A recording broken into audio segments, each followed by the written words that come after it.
Scholars and sages from across the realms and the various editions of the historical text have long marginalized, misrepresented, dismissed, or even flat out ignored the varied history of the outlier aberration known as the flumph. And because of this, you may not be aware of some of the more obscure and hidden facets of the creature's unique lore that you won't find in the 5th edition text. We have previously covered the more traditional lore from across the flumph's 4 decades in our recent Monster Lab discovery, links below. If you watched that video, then you might think you know all there is to learn about these hovering, aerial jellyfish that bob through the Underdark like lost party balloons after a particularly depressing birthday party.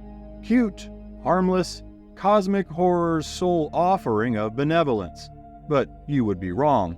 And for today's discovery, I have curated a selection of 10 obscure facets of flumph lore you really may not know, covering a wide range of its fascinating history, very little of which was covered in that Monster Lab video.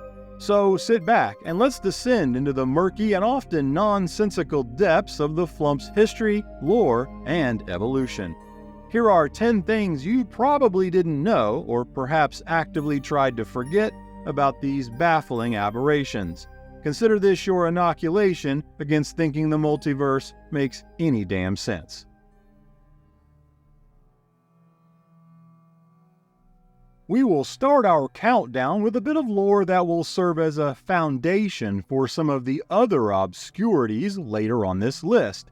And to do that, we must look at the flumph's most humblest of beginnings, which puncture the first of many holes in a misconception floating around its modern incarnation, like a spore cloud in an underdark fungal forest.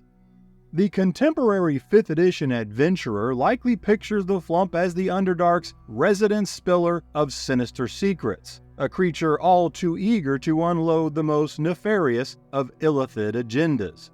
This image, however, is exclusively a product of the modern 5e text, a convenient retcon applied to a creature whose history tells a vastly different and far simpler tale.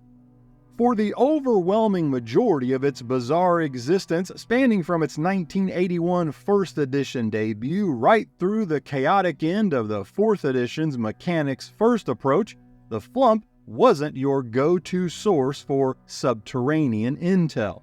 This wasn't the psionic tattletale, no better at keeping a secret than your typical teenage daughter that we well know today.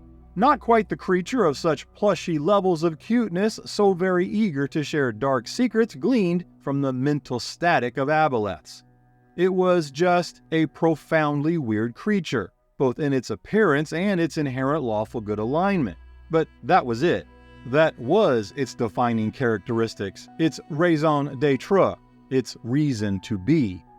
And aside from its alignment, there was zero lore supporting or even suggesting that the flumph would behave in the manner it has become so well known for in the modern text.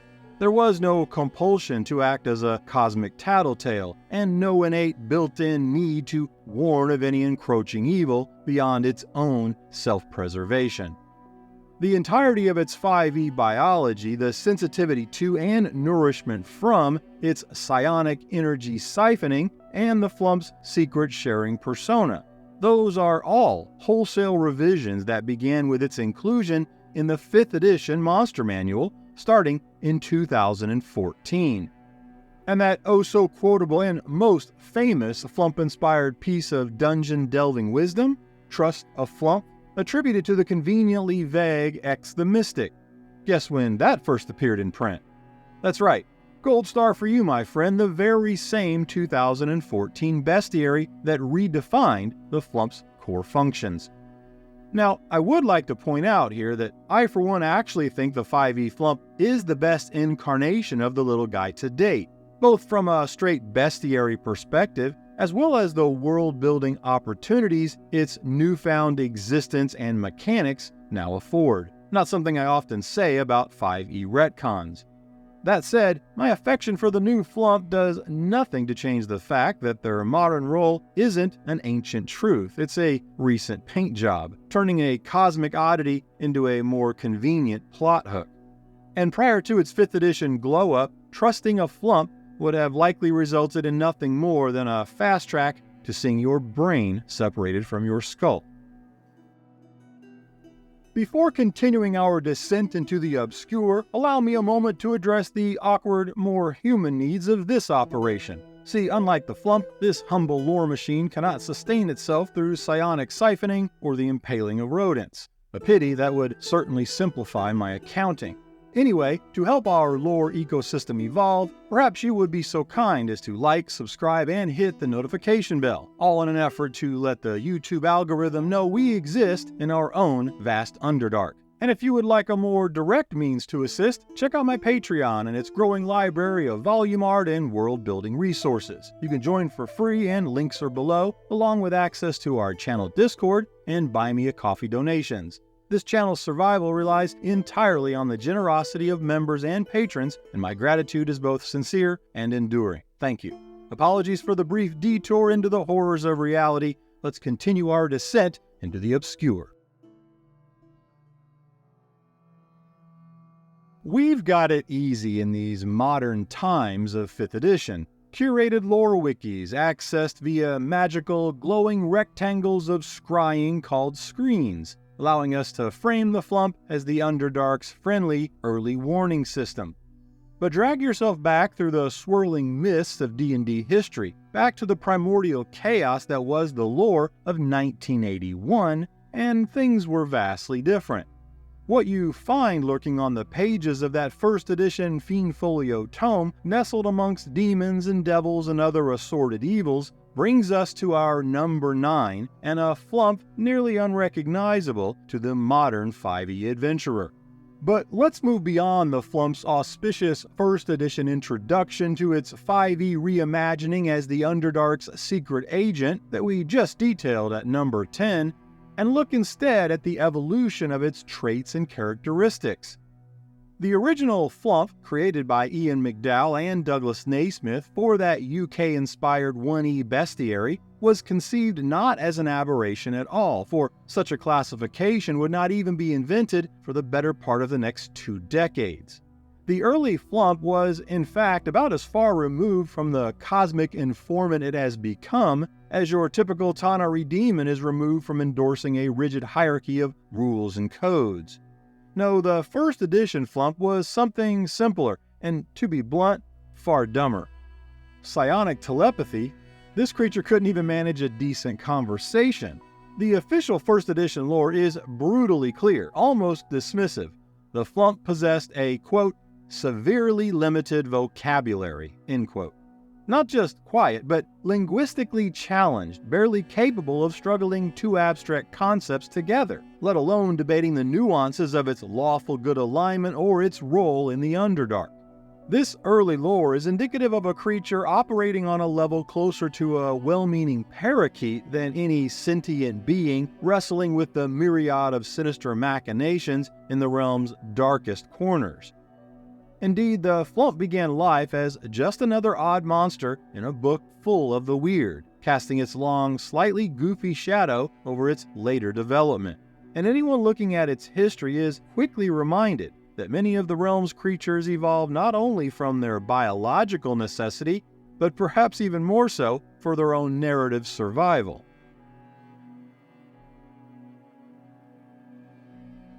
To disclose obscure lore facet number 8, let's revisit the flumph's awkward adolescence in the 2nd edition text, where it only took 14 years after its 1E introduction for the creature to finally find its way back into semi-relevance via the monstrous Compendium Annual Volume 2. Its lore likely discovered in the file marked Creatures We Forgot Existed. Nonetheless, it was in the 2nd edition lore where we began to see the future aberrations narrative begin to shift. A moment demarcated by the 2E TSR sages officially declaring, okay, the flumphs may not be able to talk, but maybe they aren't the subterranean simpletons that the 1st edition had suggested after all. And how was this determined? Well, through patient observation, it was revealed that the flumph had a little secret. Maybe they couldn't speak, but they most definitely could communicate, at least among each other. not by sound or words, but through a complex and unique form of sign language. They communicated through an intricate choreography involving not just their tentacles, but also in coordination with the synchronized ballet of their independently swiveling eye stalks. It was perhaps an inelegant form of correspondence at best, leaving one to ponder the utility of developing a complex language, yet rendering it completely inaccessible to virtually every other sentient species lacking the requisite appendages and ocular dexterity. Imagine trying to urgently signal, "Beholder, 6 o'clock, run you fools," through a complex combination of tentacles, semaphore, and frantic eye-twitching Morse code. Hell, they might be locked in a fierce, silent debate over the optimal tentacle configuration for achieving enlightenment, or the philosophical implications of accidental budding. But to everyone else, it just looks like a seizure on a plate of calamari. It is a fitting irony for the flumphs' existence, finally recognized as intelligent, only to reveal their genius is locked behind a communication barrier so specific and bizarre they might as well be transmitting it via interpretive dance. Brilliant, perhaps, but brilliantly useless to anyone else. Then again, maybe that was the intent all along. Because while clearly not an ideal mechanic, especially when viewed from the lens of humanity, we must remember that this early 2E flumph had no benevolent innate desire to communicate with anything other than its own kind. Moving on to some obscurities in the physiology of the flumph, let's discuss its lack of ears. No, seriously. Considering the many known depictions of the flumph, one might logically assume, judging by a lack of any visual hints, that the flumph either has a limited ability to hear, or perhaps that the flumph is deaf as a tombstone, as there are clearly no ears present. In a classic don't judge by looks alone, the flumph has dispensed with the crude fleshy flaps we call ears, opting instead for a more internal solution. Not 2, but 4 hidden but exquisitely sensitive inner ears are nestled symmetrically within its soft saucer-like head, spaced like the cardinal points on a compass rose, each a tiny auditory chamber attuned to the subtle vibrations of the subterranean Underdark. This arrangement, described by the 2nd edition scholars found in Dragon Magazine number 246, grants the flumph a sonic acuity capable of discerning the gentle rustling of cave crickets to the distant drip of subterranean springs. Pairing this auditory marvel with the aberration's lidless, dark vision-seeing eye stalks, which swivel independently, never blink, and never close even during sleep, make the flumph perhaps the most alert creature in all the Underdark. The flumph witnesses all, a creature continually on guard, perpetually aware, a floating organism of near-perfect surveillance. Catch a flumph off guard? Good luck, it probably heard your stomach rumbling from the next cavern over. Staying with the sensory theme, let's stick our noses, metaphorically speaking, into the flumph's olfactory senses, or perhaps a distinct lack thereof, depending upon what sages and scholars you most trust. Our number 6 facet of obscure lore concerns a unique aspect of the flumph's sense of smell, a faculty that ranges across official sources from weak, as stated in the 2nd edition text, to completely non-existent, in the words of the 3rd edition scholars, to undetermined by omission in both the 4th and 5th edition lore. But this obscure lore does provide one critical exception that proves the rule. A consistent detail regardless of what lore edition you follow, and that is that the flumph is uniquely, almost supernaturally, sensitive to a single scent, the aroma of their own foul, defensive stench spray. This unappealing melange, often described as faintly reminiscent of skunk must, rotting cabbage, and the unwashed armpits of a particularly sweaty and overweight orc. And it's not part of some twisted flumph fetish, but instead a biological adaptation. You see, the vile scent, used almost exclusively as a defensive weapon when threatened or attacked, serves as a klaxon of sorts, a signal flare of warning fired into the darkness. And it is the flumph's sensitivity to that single scent, amplified by its inability to be diffused by any other aromas, that allows its detection from over a mile away, alerting other flumphs of the distressed brethren. Think about the implications. One flumph cornered by something nasty triggers its biological panic button and lets loose its foul payload as a last resort. Suddenly, every other flumph in the vicinity catches a whiff of that singular, urgent, and malefic bouquet.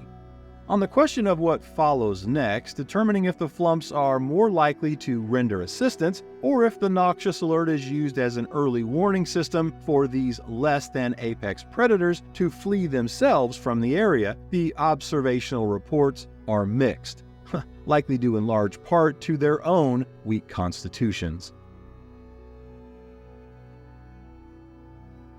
Getting just a shade darker in our discoveries, we shall stick with Dragon Magazine for our number 5 obscure facet of lore.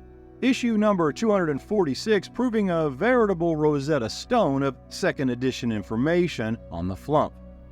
On those pages, scholars posit that behind the benevolent demeanor of our squeaky clean far realm jellyfish might pulse a bloodline of true evil, suggesting that the flumph holds kinship, a shared Lovecraftian lineage with the decidedly evil creatures known as the Grell. For the uninitiated, the Grell is, like the flumph, another truly bizarre aberration, but one that starkly departs from the flumph, holding a far less gracious disposition towards Underdark explorers. The most diplomatic of ways to state they will, if encountered, most likely try to eat you. Best described in short as a tentacled, flying or hovering brain with a beak, or a bird brain, the Grell are one of the few creatures whose odd appearance not only rivals that of the flumph, but almost makes them look routine. Almost. While some scholars believe that the Grell hail from parallel worlds or other planes entirely, the overwhelming consensus is that the Grell is a far realm creature, and it only takes one look at the hideous monster to understand how the far realm's distorted laws of nature, evolution, and/or creation would assuredly birth such a monstrosity. The Ecology of the Flumph article penned in that Dragon number 246 notes the similarities between flumphs and grells and goes on to suggest the possibility that they may in fact be related, although the article does concede that no grell would ever come to a flumph's rescue. The parallels are, upon close examination, disturbingly compelling. Both are hovering, nomadic wanderers, drifting through the dark places of the world, namely the Underdark, and both are draped in those prehensile tentacles. The same article goes further to add a third creature as a strong progenitor to both the flumph and the grell, offering a link to the balabra or tangler in the common slang of adventurers familiar with the creature. The balabra's strong similarities to the flumph are hard to ignore, both visually as well as in the biological characteristics, which include their unmistakably similar form of gliding and their identical means of reproducing asexually through the process of budding. While the origin of the flumph is not 100% solved, the mounting evidence is nonetheless persuasive, and few are the sages who would not agree, at the very least, that the flumph almost assuredly originates from a different world. Next up, let us revisit the flumph's most improbable characteristic, its lawful alignment, as it contrasts against a creature zip code that is otherwise populated by something approaching 100% evil. The flumph's bewildering status as a lawful good creature of the Underdark is a designation so out of place, we must at least consider the possibility that this might be less about any stance on morality and perhaps just the simple case of a typo someone forgot to correct. But that is a well-worn path we've covered extensively in previous videos. Obscure lore facet number 4 is actually found amid the assortment of evils that filled the 1981 tome Fiend Folio, from which the flumph was first introduced.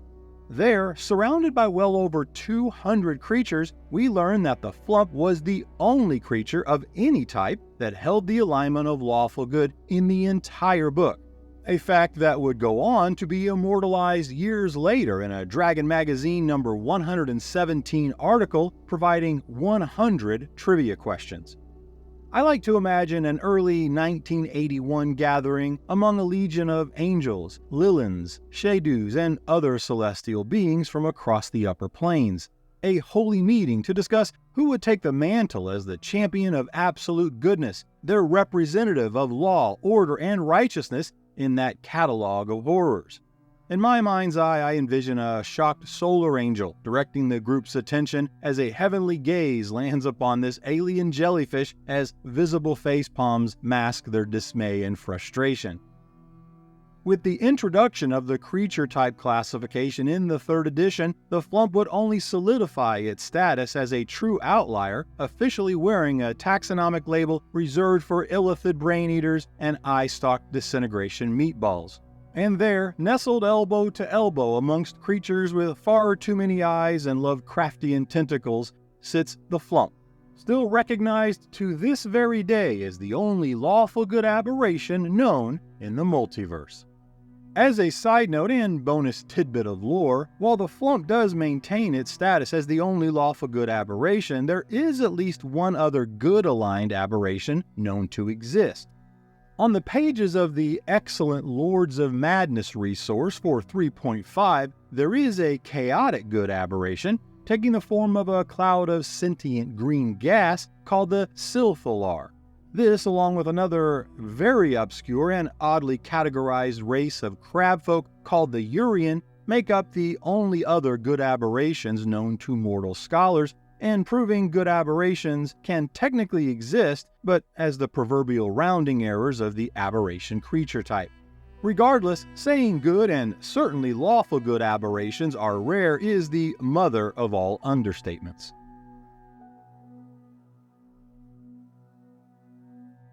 It is important that we now set aside, at least for the moment, the abstract goodness of the flump and forget any inherent cuteness, because to share obscure lore facet number 3, we have to wear the icy visage of practicality. Specifically, the fact that many adventurers view these floating oddities not as friends or allies, but as hovering sacks of reagents to be harvested. The Monster Hunters Association meticulously cataloged the gruesome potential of flump parts in Dragon Magazine number 246. Need to defy gravity? Crack open a flump's skull. Its brain fluid is said to yield up to 3 potions of levitation. Peel the inner linings from approximately 20 tentacles for a single vial of oil of acid resistance. Even its signature stink gland can't avoid violation, as mages have been known to rip it out for stinking cloud components. Though, ironically, this might also summon nearby flumphs, presumably less keen on seeing their kin weaponized, for all the reasons we outlined back on lore facet number 6. Indeed, it seems the flump is a veritable cornucopia of useful parts. Going further back, Dragon number 98 suggests collecting its spittle to enhance green dragon teeth. I have no idea who or how this was discovered. The research even mused about fashioning its shell into a buckler. You have to admit, this practice speaks volumes. Confronted with perhaps the multiverse's only inherently good aberration, the primary impulse of the common adventurer isn't fellowship, but how many potions can I squeeze out of this thing? Forget philosophy or interspecies relations, it's really all about the inventory slots. Thankfully, for those in the Please Don't Harvest the Flumphs camp, a later Dragon number 258 article at least poured a little cold water on many supposed flump byproducts, suggesting just maybe they weren't the piñatas of potion and arcane reagents as originally advertised. Still, this perfectly captures the all-too-common adventurer ethos. If it exists, can I kill it, wear it, or make explosives from its glands? Let's talk flump interior decorating and spirituality, such as it is. Our number 2 obscure gem of lore lies in the revelation that the flump having emerged from their first edition label as a non-intelligent creature, find themselves not only as intelligent in the second edition, but apparently harboring strong desires for the arts and the divine. The 2e texts provide many new discoveries, such as the flumphs often congregating in religious groups called cloisters. Within these cultural sanctuaries, we're told they share knowledge and engage in what can only be described as a kind of worship. Worship what, you ask? Well, that is a great question. Unfortunately, 2e scholars have left us with only, quote, unknown deities, end quote, which gives no comfort to my already suspicious mind. Besides, what does a lawful good aberration, alien-like jellyfish even pray to? For all we know, maybe they offer silent, bubbling prayers to the Uvudam or venerate some far-realm elder evil entity whose idea of benevolence involves neatly absorbing mortal souls for the greater cosmic order. But I've gotten off track. That's not even the obscure lore fact. Adding to this absurdity, flumphs have been discovered to paint the walls of their cloisters, said to consist mostly of abstract swirls, but sometimes, amidst the finger-painted patterns, observers have found childlike depictions of flumphs in the act of hunting rodents, as well as the very not childlike, gruesome end to said rodents by way of tentacle impalement. This only further confirms what we've detailed in the Flumphs Monster Lab video, that the flumphs of the second edition have a very unhealthy obsession with rodents for reasons that are, or were if you reside in the 5e texts, still unclear.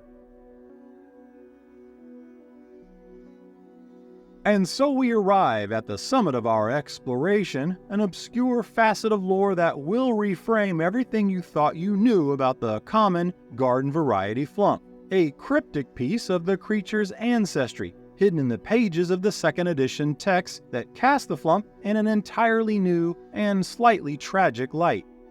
You may recall the variant species called the monastic flumph mentioned in the Monster Lab Discovery video. The monastic flumph is easily identified by its range of yellow to green hues, as opposed to the normal flumph's white hue.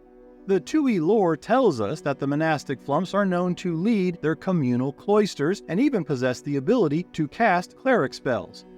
While the discovery of the 2e variant is in and of itself a bit of obscure history worthy of inclusion on this list, the lore goes even deeper. According to second edition discoveries, particularly Dragon 246's unflattering expose on the creature, those monastic flumphs are in fact not the variant, but the actual as intended norm for their species, the original blueprint. And those common white flumphs? They represent the flawed versions, rejects that didn't pass quality assurance.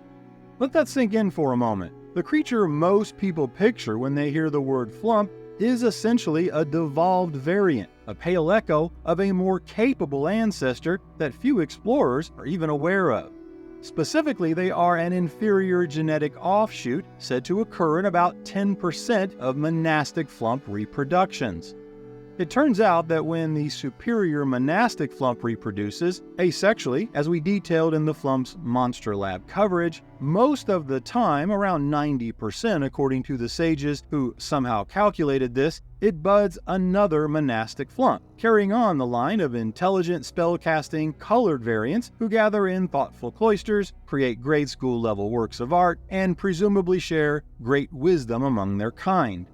But in the aforementioned 10%, something goes awry in the budding process. A genetic transcription error, a cosmic ray of interference, maybe malignant static from the far realm, who knows? Perhaps it's just bad subterranean luck. Regardless, the result is an albino mutation. These offspring are far less intelligent and therefore lack any connection to magic.